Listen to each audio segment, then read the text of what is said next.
خانواده معین کاملا مذهبی بوده و کم جمعیت هم نبودند. معین 7 خواهر بزرگ و 3 برادر دارد.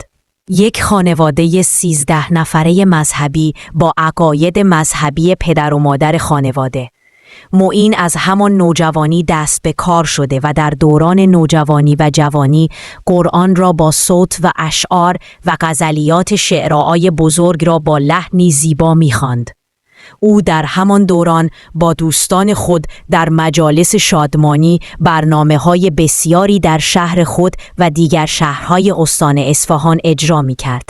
او 18 ساله بود که شاگردی اساتید بزرگی چون تاج اصفهانی و حسن کسایی کرده و در خدمت این بزرگان گوشه‌ها و دستگاه‌های آواز ایرانی را یاد گرفت.